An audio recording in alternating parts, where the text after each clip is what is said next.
Hi, everybody. Welcome to The Wedding Dish, the podcast where we chat with engaged or married couples, wedding professionals, and sometimes we read listener stories or answer their questions on our mini episodes. As always, we dish about everything from the planning process to the celebration to heartwarming moments to pretty much everything that's wedding related. And today, you are going to hear tips and tricks, gain inspiration, and learn about building a thriving business even during the pandemic. That's Sarah Alapin, host of The Wedding Dish and CEO of District Bliss and Photos from the Hardy. And that is Ashley Peters, the owner of The Stylist Abroad. She styles hair for events, weddings, photo shoots, all kinds of stuff, super creative, super fun, all vegan. And she is today's co-host of The Wedding Dish. Unfortunately, we don't have my Frenchie friend here, but we do have everyone else's dogs in the room. So we will let them introduce them in a moment. But before we get started, if you haven't listened to last week's episode, you definitely need to check it out. We chatted with Kylie and Omar, who had to actually cancel their wedding in Tulum, Mexico because of the coronavirus, and they ended up deciding to elope, and they have some of the most fantastic pictures. They're so amazing, and it was really, really sweet. So it's a great example of how things can still be good and happy. Yes, my pups, Bentley and Frederick, are standing in for Clouseau, and maybe he'll join us later.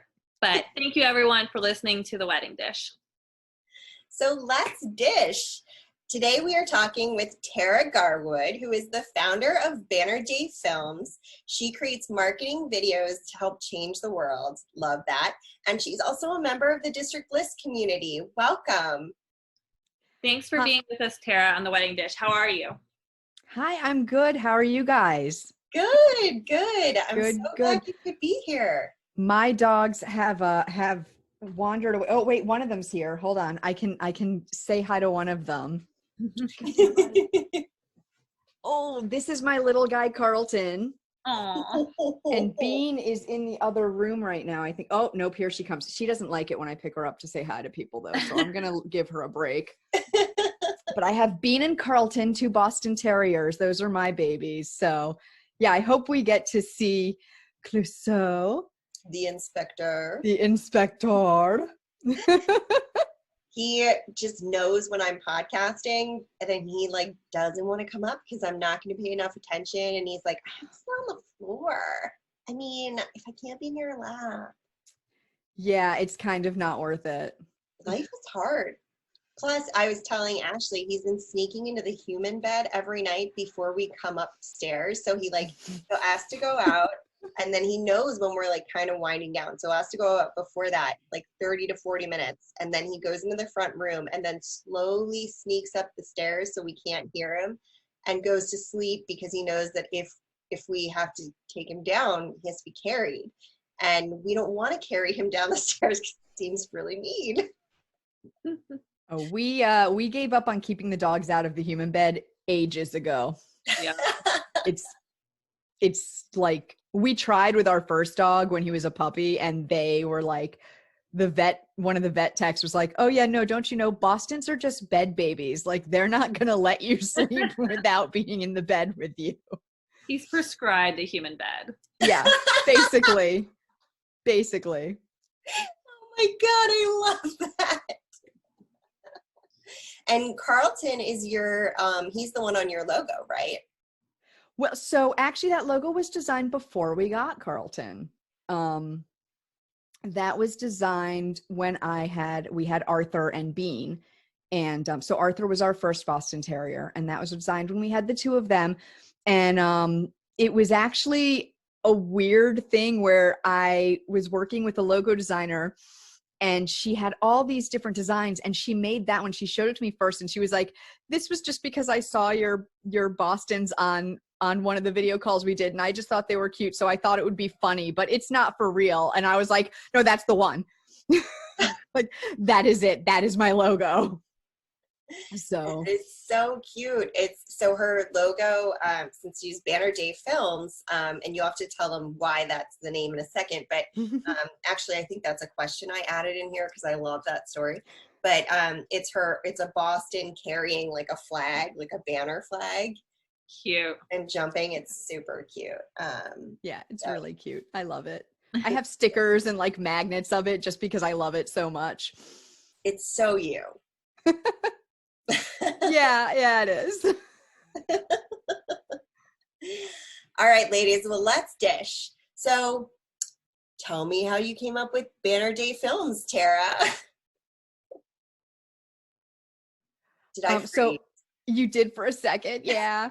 So how I came up with the name, well, so originally, and this kind of ties into how I decided to start my own business too. Like it kind of ties into the two. So originally I wanted to do weddings because I wanted to make sure that couples got great videos for their weddings. And so Banner Day Films was about your banner day, doing your whatever event that was, your banner day. And then when I pivoted into marketing videos and everything, I realized that really every day that you get to shoot a video should be a banner day. Like, so I just stuck with the name because I felt like it's just like, I always think it should be fun and enjoyable, even though it's work and it does take, especially with marketing videos, it takes a lot of prep work and a lot of like thinking about it and everything. But I think that you as the client, like who's making the video for yourself, you should enjoy the process. If you don't enjoy it, I feel like you're not going to get as great a product. So yeah, I think every day that you get to film should be a banner day. I love that. I think that's such a cute thing. And so can you actually tell everyone, in case anyone doesn't know, what a banner day is? Yeah. Okay. So a banner day is like a really like important, great day in your life. Like it's just any like super special day. So, and I feel like a lot of us, I am lucky enough that I get to shoot videos fairly often. So it's, I get to do it more, but a lot of us, it is a special thing when you decide to shoot a video for yourself or for your business or for your wedding. And so it should be done with fanfare and a little excitement and fun. I love it. Isn't that so cute? It is so cute. And it's so true. Like it should be celebrated. I Right, agree. you guys work in weddings, so I mean, these days should be like special and wonderful. Yeah, definitely. I think that's so sweet. And I love, it's such a great representation of you as a brand owner too, because you make everyone feel like it's their banner day. Oh, thank you. I try. So why did you actually decide to like start your own business? Yeah, Other than so like the wedding aspect, other than what yeah. you just went through. Why did I really start my own business? So I had done theater and for a long time and ran a theater company and then got into video production because honestly I wanted to play with more toys. Like I love gadgets and I wanted to play with toys. So I started doing video production and I liked doing my own work, of course, but I realized I actually in my digital filmmaking program, I did a video for a nonprofit. And I also did a wedding video during it and one or two wedding videos during it. And I realized that I loved helping other people tell their stories.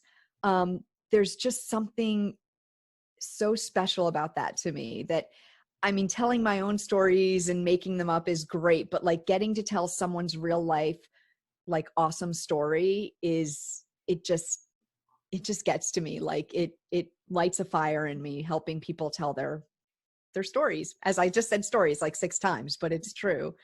Like helping people get those out of themselves, especially, as not everybody is used to creating that story around themselves or their brand or whatever. And I love just helping them bring that out. And I get to meet a lot of cool people. That's so true. That's one of the really cool, and you get to know them like on a deep level, I would imagine. Yeah. Yeah. It's so interesting how like each of our little pieces of being entrepreneurs, all of, the three of us who are actively on here, because Erin is quietly in the wings here, who hasn't chatted anything yet. I can't believe. I'm about to get a snarky response to that. But we each have like our different little piece of getting to know people through what we do in a really like deep and personal way, which is really cool. Like, because Ashley, as a hairstylist, you get to know people. It's a very vulnerable, almost like intimate experience to have your hair done. I mean, you're really close to people, you're touching them, like and if it's a wedding, you're setting the tone of the day because it's the first piece of that day. Yeah, it is. It's such like a personal thing, and to be able to take someone's like personality and then with like an aesthetic, because everyone's going to say like, I want to, to look beautiful on my wedding day. Like they want their videos to be beautiful. They want their, photo, everything, they want it to be gorgeous. And taking the personality and mashing that to really draw it out. Sometimes when people, they can't even verbalize what it is they want. I didn't know what I wanted. Yeah. No, I don't think I did either. For hair, I did. I was stubborn. See, but that's your area. You would know. Like, yeah, I knew what I wanted. I knew what I wanted for photos. Yeah. Well, I knew who I wanted. I knew the vibe I wanted. Yeah. And I think I would feel the same way about video, Tara. Yeah. Yeah. I did not. I was very young and hadn't started doing video yet. And I didn't even know I wanted a videographer. Like I didn't know that I needed one. It was 17 years ago.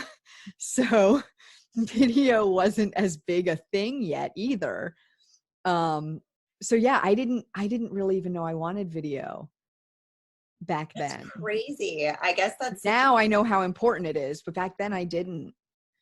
Yeah, that's so funny. Wow. That's crazy. Yeah. Oh, cool. So back to business, because we'll get to the wedding in a couple minutes. What are some of the challenges that you've faced as a business owner?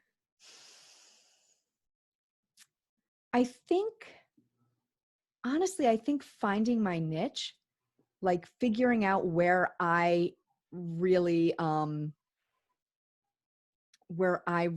thrive and do my best work, which is working with nonprofits and mission-based businesses. Even when I started my business doing weddings, I always knew that I wanted to do like one nonprofit video for free a year, like a pro bono video for someone, just to give back. And I realized that was what I loved doing the most. I love working with, I also like working with service providers, like honestly, like photographers and hair stylists and people who are creative and serve people, because that's where you get that, I don't know, that kind of like, there's just something about service that I think that ties all of these together that really inspires me.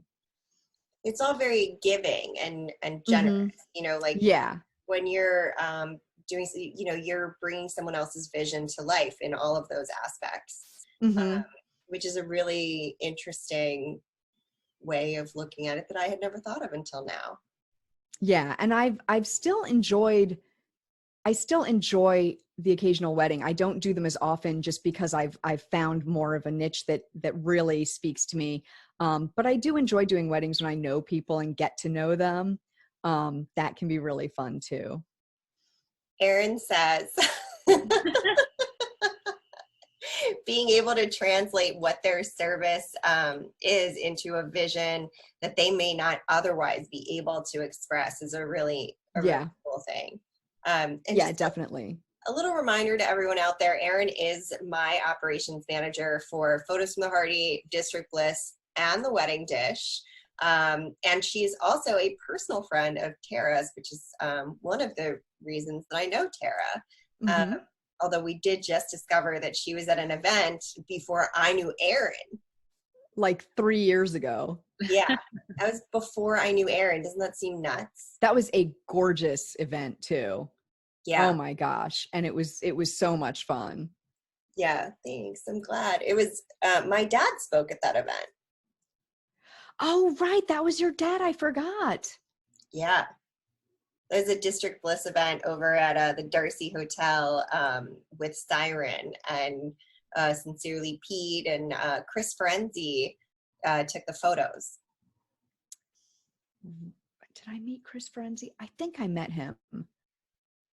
He's awesome. I love him. Erin says she was at that time in stalking mode because she could never make it to one of our live events for District Bliss. Oh my gosh, so funny. Okay, so what advice would you offer to someone who might be thinking about using video in their marketing strategy? Someone like a business owner.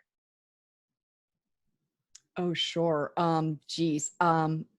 I think I have a lot of advice for that. First, for like hiring someone, I would say always review their work. I mean, I know we know that, but like really notice things like, does the color look accurate and real, or how you want it to? Does their color style match yours, your vision? Especially, does the audio sound clean? Because audio is really hard to get right. Do you like their style? Does their work speak to you, you know? But also I would say you should really think about communication too, right? Like, do they respond when you contact them? How quickly? Like, if not, you probably shouldn't expect great communication from them when you're working with them. I mean, and you know, of course, everybody's not going to be able to get back to you immediately all the time, but if they're not like responding and answering your questions, then you can't expect that when you work with them either. And then, of course, check out the reviews, ask to speak to previous clients even. You know, look at their testimonials on their website and everything. But also, if you aren't sure, you can certainly say, can I speak to someone, you know, can I speak to a past employee? I mean, a past client, not employee, a past client. And then this is a big one. This does not, I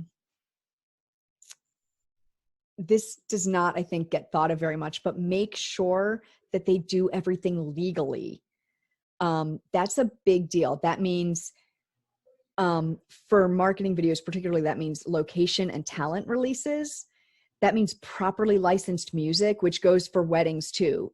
We are not allowed to just use your favorite song in a wedding video. That's not legal because we don't have a license to do that. So, you know, if people are doing that, your video may get taken down. And as a marketing video, you don't want to risk your business on that. So I think that's a big important thing that people don't usually think of when they're hiring a videographer. Because they just don't realize that there are these copyright laws. Yeah, that's a great point. And I mean, you could potentially end up facing a lawsuit. Mm-hmm. Yeah, definitely. You definitely could, especially depending on what they have in their contract. If they have that you attest that you have the rights to everything, then that passes through to you, certainly. So yeah, I mean, I'm not a lawyer. Hashtag not a lawyer. Yeah. But that could like be an issue for you. Yeah. And I would also find out like how the process works with them. For marketing videos, particularly, do they like work with you to brainstorm ideas, to develop your script? Oh, the doggies are there. To develop your messaging and your script. Do they, you know, deal with all the paperwork? Because some video production companies, they expect, the way they work is that you tell them, this is my script, this is what I want to shoot. Now you shoot it for me and edit it. And others, like, this is what my business does. We actually like work with you from the very beginning to help you create your message, your story, your whole concept for your video. And you may or may not need that, but know what you need and what they offer, how they do it. What else? Make sure they have a contract, another legal thing. Always have a contract. It protects everybody. And ask questions if you don't understand anything in it. Absolutely. And I would say choose someone you're going to enjoy working with. Like if you don't vibe with them, then you're not going to be your most comfortable when you're shooting this video. And that goes for weddings and for marketing videos. If you don't feel comfortable and like cool with this person, if you're not like, oh, this person's cool, you're going to spend like the whole day with this person and they're going to be in your face. Like, you know, they're going to be there with you the whole day for a wedding or a video shoot. For a marketing shoot, they're going to be there. So make sure that you feel cool with them and you want to be around them, I think. Yeah, that's a great point. That goes for photography too. And actually probably I would say that probably goes for hair and makeup as well. Cause, and Ashley, correct me if I'm wrong, but I'm guessing that is a really important piece. It is definitely such an important piece. I mean, I think for at least me, the couples who I enjoy, I think, working with the most are the ones where we kind of like, we vibe. And not saying the others I don't enjoy, but there's some that I walk away from and I'm like, we could be best friends in real life. Like, there's a relationship that continues afterwards. And I know at least with the reviews that we get back, I do love it when they talk about like the personality meshing, because I think that is such an integral part. Because, you know, we're exchanging all these ideas and trying to create something out of nothing. And then just the day of, like, if there's not stress, there's at least butterflies. And to have someone there who you enjoy being around, I do think helps everything just be better. Definitely. Yeah, for sure. So Tara, why do you think video is so integral for marketing? Oh, geez. I mean, could you ask a bigger question? It's not like I changed the script right before we started. I know. It's a big question. Video. So as much as you can convey with text, as much as you can convey with photo, when you put those together into a video, it conveys more information and more emotion more quickly. And to get like technical, it gives you better SEO. Your search engine optimization is really good. If you have a video on your page, it helps with that a lot. Especially in Google. If you have like your videos hosted in YouTube and embedded in your page, Google loves YouTube videos because they own YouTube. So it's great for your SEO, but it increases the time that people spend on your page. Hosting on YouTube also can direct traffic to your site if people find your video on YouTube. So there's a lot of like technical reasons to do it, but also it's just so emotionally engaging. I like to say, if you can't meet the person in person, or if as most people now, their first contact is going to be on the internet with your business before they meet you in person, it's the second best thing to meeting them in person. So if you are an online business and you can't meet people in person, or if you are a business provider where people are looking for you online and they find you first online, having that video there, having you speaking to them, speaking about your passion, speaking about what you do, that just engages people like that. It's like so much more quickly that they will tune in. And it can also, on the other side, if people see it and they're like, I'm not really feeling this person, it can save you a lot of time by weeding people out who are not your ideal clients. Yeah, that's so true. Yeah, I mean, I think in most cases it ends up making people feel more engaged to you. But if someone is really like turned off by your video, then you don't have to spend however many hours responding to emails, having meetings, only for them to not hire you anyways.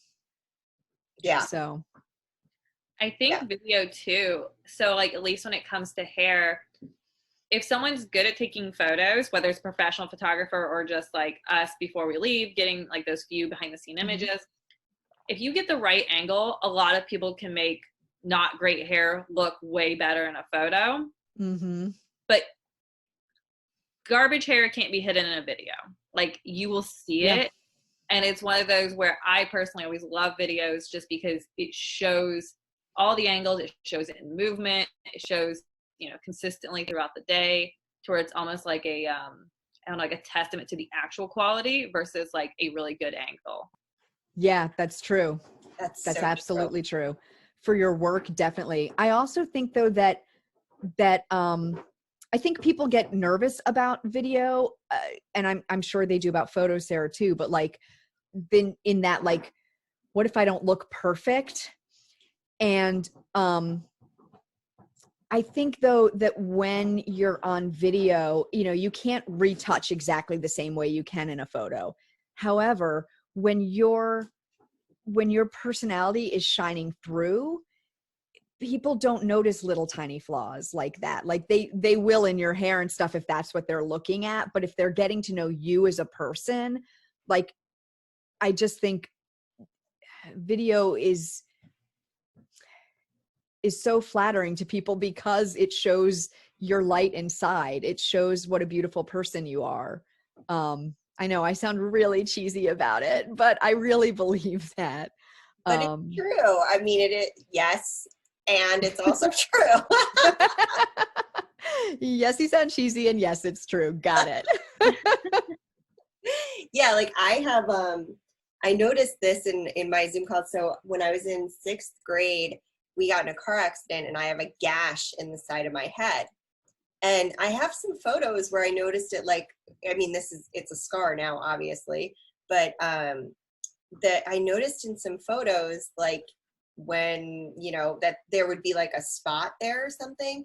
But then I actually noticed it in the videos that I have that scar there still, because you can kind of like see it through if my hair isn't put up from like flipping my head over, if it's put up like if I just go like that. So it's really like when you said garbage hair. Your hair is not garbage hair. But no, but when you said that, I was like, oh my gosh, you can see weird little things in your hair if you like actually are looking at videos. But do your friends notice it when they see it? No, and I don't care either, but you do notice things differently than you do in a photo, because well, yes, so definitely different.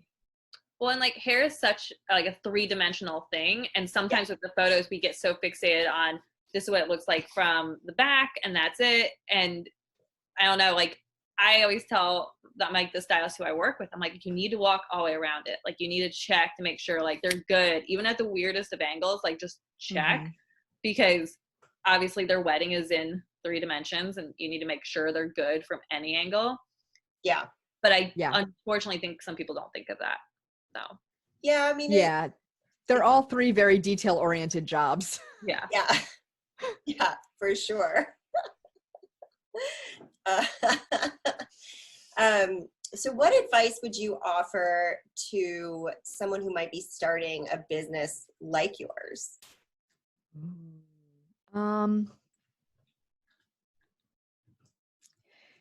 You know, don't undervalue your work. I think that's a big one. I think a lot of people in creative fields, period, they're afraid to charge what they're worth because they feel like, well, I'm enjoying doing it. And so you sort of feel guilty about charging people for it. I know I've struggled with that myself, where it's like, but people think it costs a lot, but that's what it costs. But also I like doing it. And am I like doing something wrong by enjoying my job? No, you're not. If you love your job, that only makes you better at it. So I think, you know, of course, like, there's all sorts of pricing things you need to go through. What's the market? What's your experience level? But don't undermine yourself, undercut yourself just because you enjoy what you do. My mic is sitting on profit first. As we record. Yeah, I think especially in creative fields, we do that. Yeah, we're in creative fields. The big thing is we like to give because we like doing it. And we like people, so we want to work with specific people. And if they're saying that they can't afford it, then we feel horrible. So we're like, oh, well, let me just take off $250. Well, get your hand out of their pocket, because you don't know what, like, they may just want like $15 off, or like a print credit or something. Don't make an assumption. You know, you can always ask what would make this more feasible for you? Maybe that's cutting time out. Maybe that's, like a $50 credit toward something. I don't know. But I think that that's really important. And I think it's so important. I mean, we do have to consider what the market will bear when we charge for these things. Yeah. But if you're looking at like a video that is $100,000 like worth of work, and someone's charging $3,000 for it, you're also going to be like, well, what is wrong with you? Right. Yeah. Like, there must be something wrong here, and it's like, must not be, I'm not getting it. And if you have $100,000 for a video, come see me. We can do a lot with $100,000. You can hire Ashley for your hair. Yes, we can do everything. We can find a way to spend that money. Oh my gosh, yeah, we will spend it for you. Hire all three of us. We'll be there. Yeah. Oh my gosh. Well, I'll turn it over to Ashley because we want to hear a little bit about your wedding day. Yes. Oh, geez. Yeah. No, we have to dish on this. I went through this when I was on the show, so I can't wait to be on the other end of this. So first, can you tell us a little bit about your wedding day? Okay, well, it was 17 years ago. Let me see what I can remember. Let me flashback. Sorry, that was a Wayne's World joke. No, I got it. I'm old. I'm not that old, but I feel old. I like vintage. I love Wayne's World. We're all the same age-ish. Oh my God, I love Wayne's World so much. Erin is loving this. So let's see. We got married in Rockville, Maryland, at the Glenview Mansion. Oh. It's Sarah, sounds like you've been there. It's a beautiful, it's a beautiful, like, Edwardian era, like, house and gardens and stuff. We got married in the garden. It was gorgeous. It was the only day it didn't rain that whole month of June. So I got mud on the trail of my dress, but whatever. Yeah, like, we got the one not rainy day, which was crazy. So because we had this Edwardian house, we kind of just went with that feel. So I had this beautiful dress that my mother-in-law made for me out of raw silk. It was, oh my God, it was gorgeous. It was this two-piecer with like a big, like, poofy, ball gown kind of skirt that bustled up with an under bustle, and a little, like, corset top where we used we made it so it really tied in the back, which was exciting when I was dancing and one of the straps popped. That was super exciting. Make sure everyone's awake. Yeah, thank God my mother-in-law is a seamstress, so she had a lot of safety pins. So we just safety pinned it back together. Which, yeah, there's a tip for your wedding. Have safety pins. Yeah. Have everything. Scissors too are very important in your emergency kit.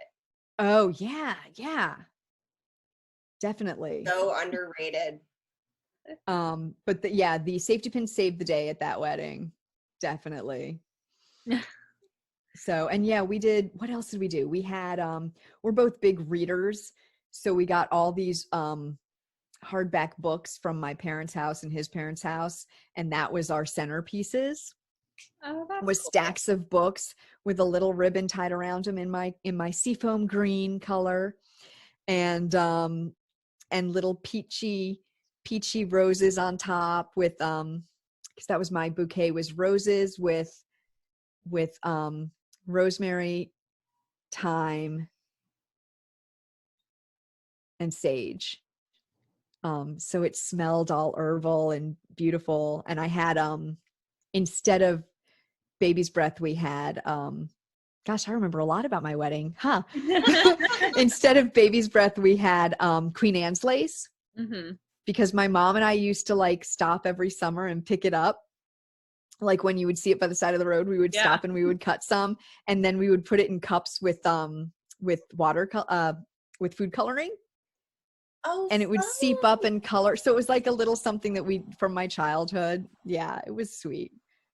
We had a lot of fun, and I made bookmarks for our favors with love quotes on them. That's so cute. I love all the little details. Yeah, we did a lot of it ourselves. Like, which I feel like wasn't as big a deal back then. Like, not as many people were like really doing like serious, like personalized weddings in that way. But we did for that time period, we did quite a bit that was like just for us that we did. That's really cute, because that's before like DIYing became exactly like yeah, exactly. Before, but I guess we were all creative people, so we just kind of went for it. I don't know if you saw Erin's comment, but it is wow, woo, wow.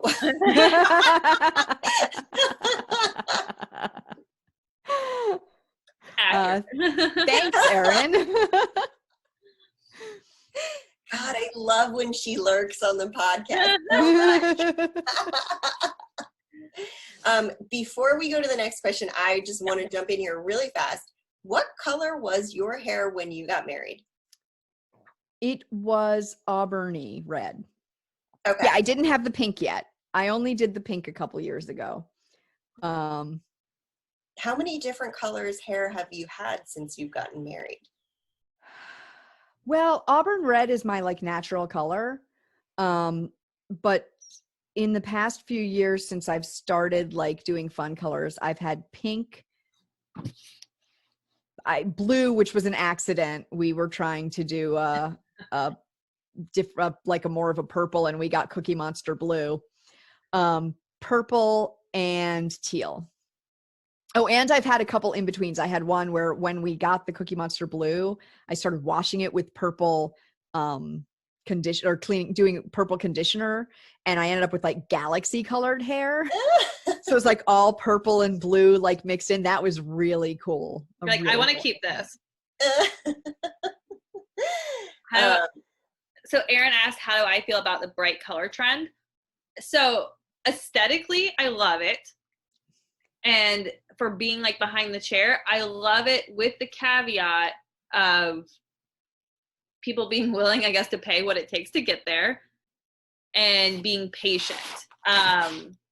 There's some colors like that really icy, like white, purple, or like the teal. You basically have to get your hair completely like, or baby blue, I should say. You have to get your hair to like white before you can put the color in, because otherwise, like, if there's any yellow in it, it will turn teal. And sometimes people don't get that, or they'll see like Kim K will wear a wig or something, like, well, her hair was this color, and it's like, it was a wig, it wasn't real. Don't use that as your inspo photo. And she also spends like $1,000 for a hair appointment. So if you want to do that, even with my bright colors, and I don't mind it fading, so I don't go as often because I don't care as it like changes. I kind of think it's fun to see where it goes, but I also use conditioners in between that deposit more hair color on. Yeah. I mean, I'm really faded right now because Still Okay. coronavirus, quarantine, yeah. just don't care right now. Well, that's the But thing usually too. I'm pretty bright pink. Yeah, like all the fashion colors tend to fade just because you have to basically rip all of your natural pigment out and then Mhm. put like another one in that just kind of sits at the like mid to outer level, and it only can sit there for so long. So then if you get hot showers or you're using like drugstore products, it's gonna come out faster. Mhm. And you know, people feel, I think sometimes people think stylists are lying to them and they're like, no, you have to come back every so often. It's like, no, your hair's just gonna fade. I'm sorry. Yeah, and Yeah. you know, little behind the scenes secret on me, I wash my hair probably once a week No, because it's same. curly, so you like can't Mhm. tell. Also, it gets really dry if I wash it more than that. So like my hair color will stay in a lot longer than most people's. But it also comes off on like my towel and my pillowcase sometimes Mhm. if I'm like sweating during the night. So Black towels and pillowcases. Yeah. another thing to think about when you if you're registering for a wedding or Yes. so Erin made this point, and I'm going to point this out really fast. This is not the first time that we have had 3 redheads on this podcast at one time. Isn't that Yes. so strange? We have had an inordinate amount of redheads on this podcast. I wonder if redheads are just more creative. Like we're just drawn to creative or like, I don't know, like hustle business type jobs. I don't know. I'm going to have to Maybe. start watching this. I I don't know if We're already used to like standing out and being different. Yeah. So we're just like, screw it. Let's like lean into this. Yeah. Yeah, or is it that we're drawn to each other? It could be. I believe that too. Because I get excited when I meet someone who's a redhead it too. I'm normalizes like, oh, the red hair. yeah. I feel like that about another redhead. left-handed people too. Oh my God, I'm left-handed too. I'm not. I know. I get so excited about that. Because we're the only ones in our right minds. Waka waka. You have to be odd to be number 1. Also, I just started a new podcast that we just dropped the first episode. It's called Laughing with Gingers. We are accepting guests in case either of you would like to come on and listen to Yes. strange news and just strange stories that have been reported. Oh my God, that yes. make us laugh really hard. Yes. Fantastic.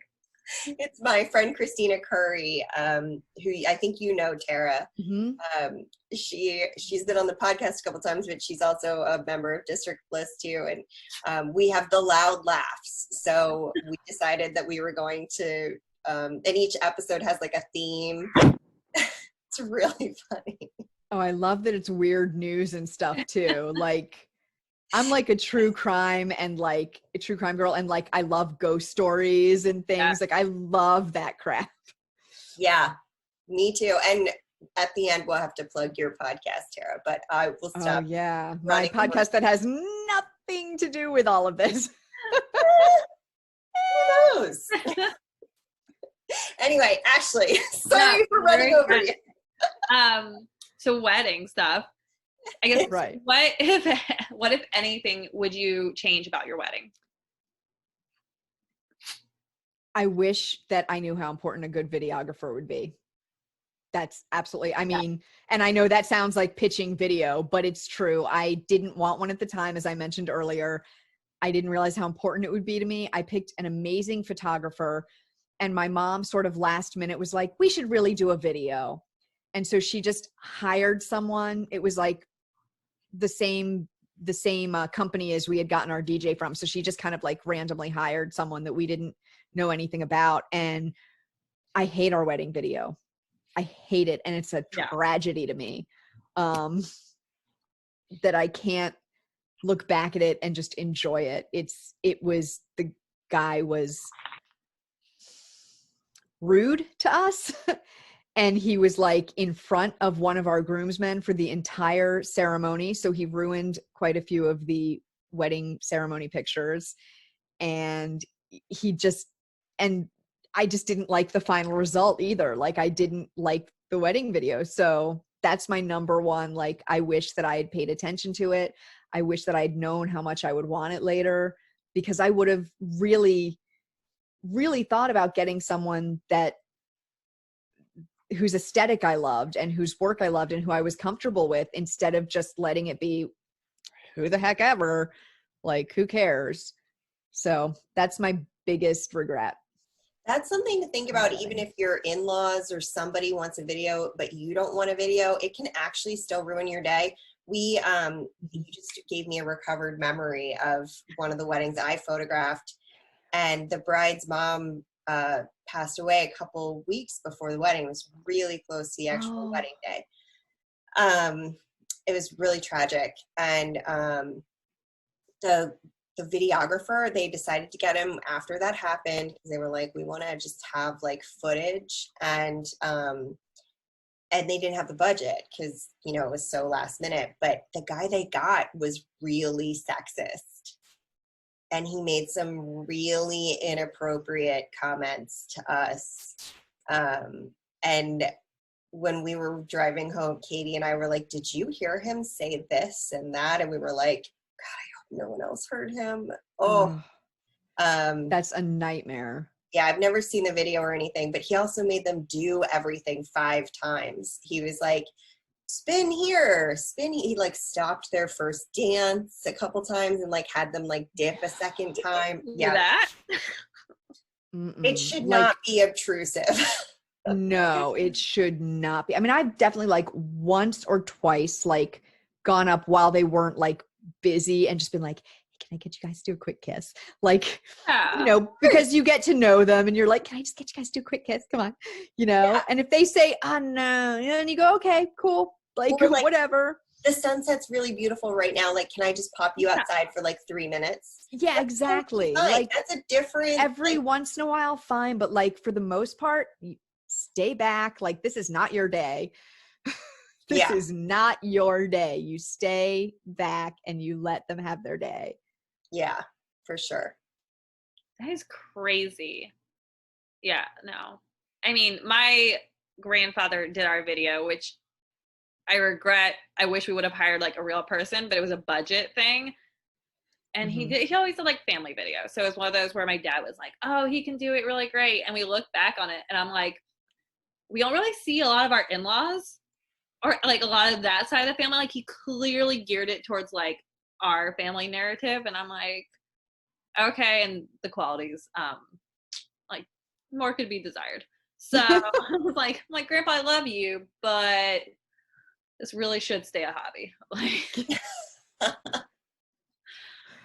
yeah, it's just one of those things. Yeah, you know, it's not everybody's thing, and that's okay. Yeah. When it came to your wedding, though, what do you think was like one of the most important decisions when you were making for your wedding?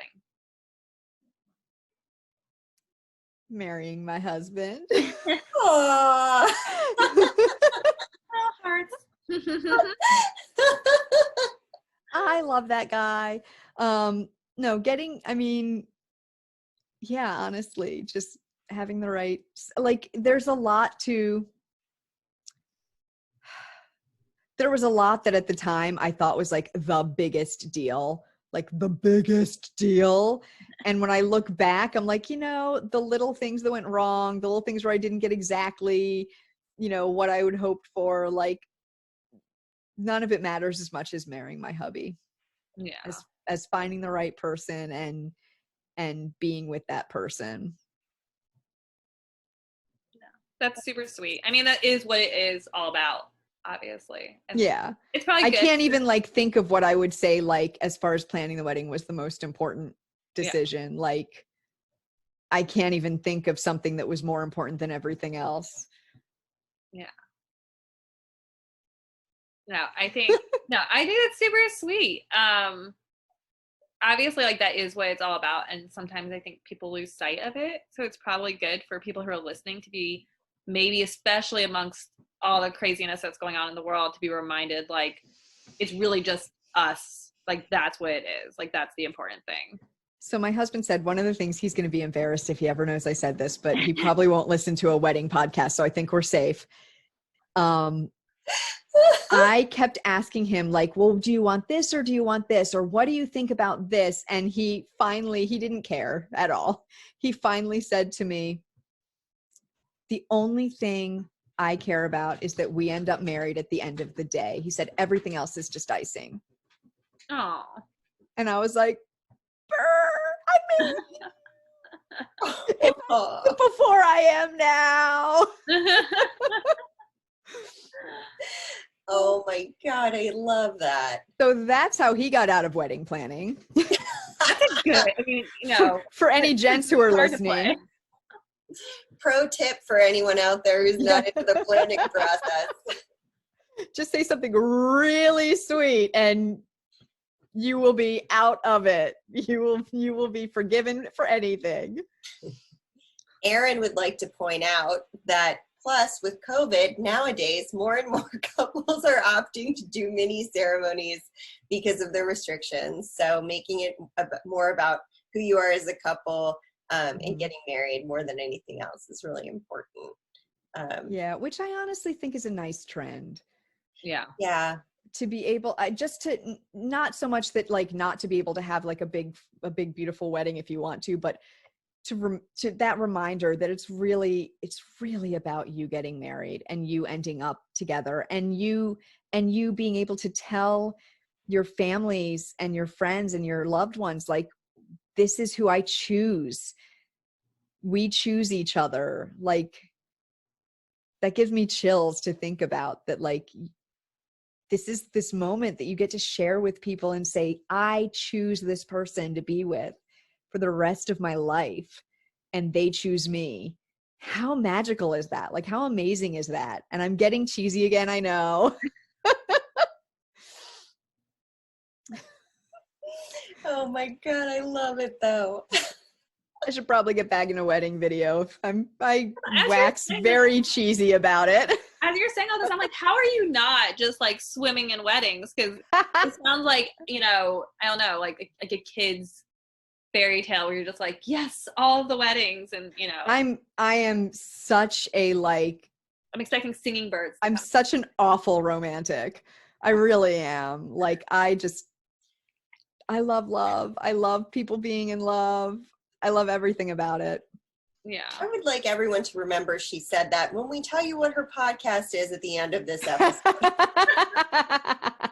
I am actually curious now. Oh, you're going to be like, wait, what?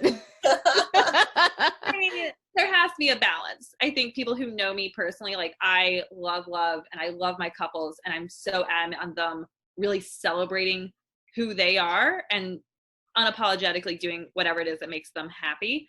Yes. But then they know me, and like, I am very snarky. And like, if you just know me from like working in weddings and not personally, maybe you wouldn't get it so much. But like, my personality is much more of like the like Robert Downey Jr. and Iron Man, where it's just very, like sharp snark. Like wit. Yeah. And I'm like, there's a balance. There's a balance to the yeah, definitely. Like, you have to have a little from column A, a little from column B, sort of mixed all together. I'm sure your podcast balances that. It balances. It definitely balances. Sarah's just dying over here. I know, because Sarah knows. Sarah's like, I know what her podcast is. Can't wait. I mean, I can never listen to enough podcasts. So. I'm such a podcast, like, oh my God, I love podcasts. I have more than I can listen to, like, on my phone that are like waiting for me someday, because I'll be like, oh, that sounds really interesting. And then I'm like, but I have to finish these 6 podcasts that I'm listening to right now first. It's too good. Yeah. I wonder how much overlap we have. Oh, the same. Yeah. Yeah, we should like share our lists. I'm very curious. We should share our lists for sure. Too funny. Anyway, weddings. We're talking about weddings. So I'm always curious when it comes to people who currently work in weddings and other aspects of creative fields. Like, how did you pick your wedding vendors? Oh man. So I think, we used the knot. Yeah. Again, it was like 17 years ago. So the knot was kind of new then, Yeah. I think. It had not been around for as long, but we The knot used the knot. Up and around. I don't think so. You didn't just get my little joke there. The Oh, nah. Pulling out the puns. I like it. How much that rosé have you had? I got one glass, but I finished it like 10, 15 minutes. But yeah, so we used the knot, and then we went to a couple like of the wedding expos. Yeah. That's actually where I found my photographer, who I don't remember her name now, but I loved her. She was this very photojournalistic style. Like she did these just gorgeous, gorgeous photos. I wonder if she's even still working. I don't know. Yeah, you're gonna have to send it to me. I'll have to find her info and send it to you. But she did these fantastic, and back then it wasn't digital. She was shooting on film, guys. Oh wow. I wasn't even out of college yet when you were. Well, I was okay, to be fair, I was not that far out of college. I was only like a few years out of college. You can only be like 2 years older than me. There's no way you're more than 2 years older than me. We'll find out later. We'll have to dish not on the wedding dish. I am thinking 17 years ago, I would have been like a freshman or sophomore in high school. Oh my God. Yeah, so you're like the baby. Like they weren't even Sweet digital. summer child. You're like, they weren't even digital. I'm like, oh wow. I was like, my photos were digital. Can you even legally drink? Oh. That's why she didn't join us for a drink, Tara. That's why.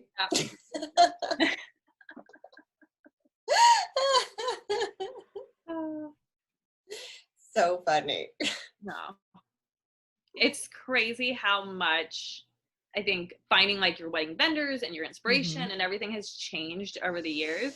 Because because I did my sister's wedding. She got married a few years ago, and I helped her with it a lot. I was her maid of honor, and like it's a whole different world now. Yeah, I wish Pinterest was a thing. Like when I got married. Oh my God, we used so much Pinterest for her wedding, and I wish I'd had it for mine. Like cutting out magazines and everything. Yeah, like we're ordering magazines, and like folding dog earing pages and circling things. Yeah, like. No, it's so different. Pinterest has like revolutionized the wedding world. Well, and now people are getting ideas off of like TikTok. My brother's 12 years younger than me, and he saw, because some girls sent it to him, this White Claw wedding cake. And it was like actual like White Claw, like it was just for looks. And then they had a real one with flavors. And I'm just like, he's like, this is so cool. I'm like, what? Like, I don't know what this is. Oh my God. Yeah, makes me feel old. Oh my gosh, that's crazy. Yeah.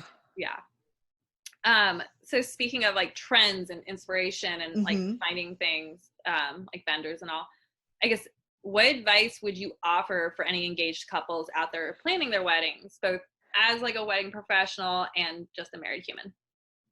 I think, well, so I'm going to sound like a broken record, but don't overlook your videographer.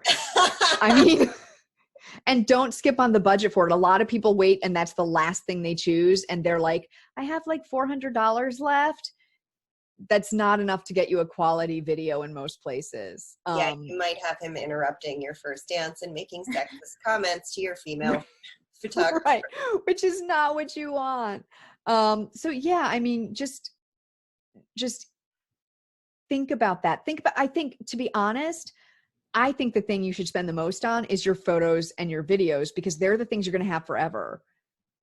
Like your flowers are going to be there for that day. And then, you might preserve your bouquet, but then they're gone, and they're beautiful. Don't get me wrong. Like if you want to like go splashy on your flowers, do it. Okay. That's You do you. Go for it.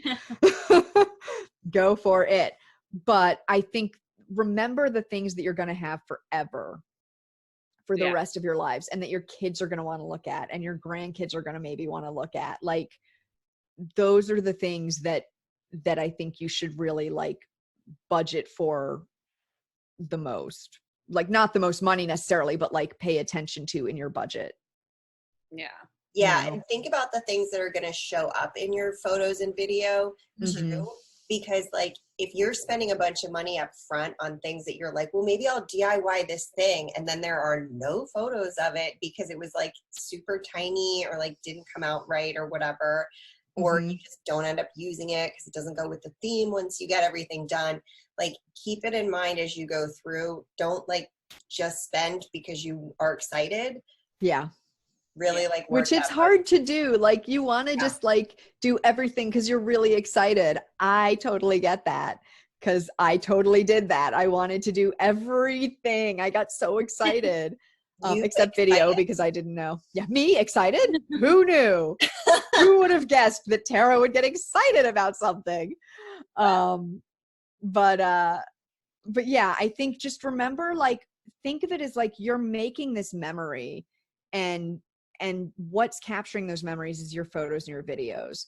So think about that when you're planning your wedding, not just like, I want all these things for my day, but like, what do I want like to remember? What do I want to remember? What do I want my kids and my grandkids to see if I have them? Hey, we chose not to have kids. Some people do. That's a-okay too. Okay. All for the child-free life here. It's okay. But you know, you may still have nieces and nephews, and like, I don't know, you might get famous and people are going to want to see your wedding video and your wedding photos. Like, think about that, right? When you're famous, do you not want to have a video to show people? Come on. Oh man, that's great.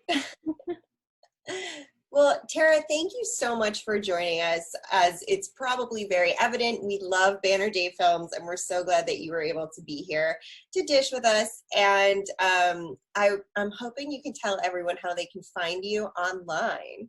Absolutely. And thank you. I had so much fun being here with you guys, Sarah and Ashley. It was really fun. So let's see. You can find Banner Day Films at www.bannerdayfilms.com. You can email me at tara@bannerdayfilms.com, and you can find us on Facebook and Instagram at Banner Day Films. And can you tell us what your podcast is? The big reveal. Woo! So I also have a podcast. It is called The Scary Movie Project. And my friend Matt and I, we talk about horror films that we love and sometimes that we don't love so much. And we actually, I'll tease a little on this. It will probably be out when this comes out. We are about to release our episode where we interviewed Ed Sanchez, one of the writer-directors of the Blair Witch Project. Oh. We interviewed him about one of his other movies, Seventh Moon. So that will be out. That'll probably be dropped by the time this comes out, because it's dropping in a few days. Did you find out? Because I actually know this because I used to work with Keegan, who was his journalism teacher in high school that helped them with that script. Okay. Did you find out where they got the name The Blair Witch Project? No, because we weren't talking about the Blair Witch. We were talking about Seventh Moon, one of his other movies. Like to know? Oh my God, yes. They all went to Blair High School in Maryland, and they wrote the script for the journalism class that was taught by Mr. Keegan. Of course, because I know he's from this area because I've worked with him before. I actually, another little drop, I was in his movie Lovely Molly, which is really scary. It's one of the like most disturbing movies I think I've ever seen. But it's very good. I am super excited and super intrigued because I am like, I think the biggest horror fan. Like every October, every day we watch a horror movie or a Halloween movie because my husband slips in things like Charlie Brown. Oh. He's not a scary movie person, whereas I could just like every day, all day, just watch horror. Oh, so I wasn't until like, I don't know, like 15 years ago, I was in an independent horror film and it finally like kind of like peeled the skin back and then I could watch them and now I love them. But like when I was younger, I was too scared to see them ever. Like I was way too scared to watch them. I shot stills for a horror movie and I tried to watch it later and I like could not watch it, even though I like helped make the intestines while I was waiting for something. And like that scene, I was like, turn it off, turn it off. Oh my I was just the weird kid who loved horror movies. Like I used to. Like scary movies, like anything Halloween related. That was my co-host. He loved them. Like he was watching stuff from like, I don't know, like 7 years old. Yeah. He was watching horror movies. And I was like, I was the girl who like Candyman came out and and my friends said his name in the mirror 3 times and I like ran away and wouldn't go back in their house for like 3 hours. Yeah. Like I was way too scared until I did this. And then I got to be the bad guy. And so I was like, oh wait, this is actually really fun. So now I can really enjoy them. But yeah, we have Stock Dish podcast too. And if you get a chance, take a listen. It's www.thescarymovieproject.com. What a surprise. I love how you're wwwing it. Like a news show announcer. www.thescarymovieproject.com. Oh my God, I just laughed so hard I started coughing. Oh boy. Well, everyone will have to check that out. And I just want to thank all of you out there for tuning in today to The Wedding Dish. Be sure to subscribe, rate, and The Wedding Dish on your preferred, and review The Wedding Dish on your preferred podcast listening platform. And Ashley, thank you so much for being my guest co-host today. I always love having you on. And can you tell everybody where they can find you online? So my website is just thestylystabroad.com with the www before. And it's just The Stylist Abroad on all social media, Instagram, Pinterest, YouTube, TikTok, Facebook. Yeah. She does really cool videos too, like time-lapse videos of doing hairstyles. It's really fascinating. I love like, time-lapse. Oh my God, they're so cool. And it's just like magic when it happens. It's crazy. So definitely watch that. And thank you so much, everybody, for being here, for tuning in. I love seeing you ladies. I love dishing with also feisty redheads. And you can find The Wedding Dish on Instagram at theweddingdishpodcast.com. And we are, of course, The Wedding Dish Podcast. Wait, did I just say .com for Pinterest? Or, oh my God. Wow. Can we back that whole thing up? Let me read my script here. You can find The Wedding Dish on Instagram at The Wedding Dish Podcast, not .com. But you can find The Wedding Dish online at theweddingdishpodcast.com.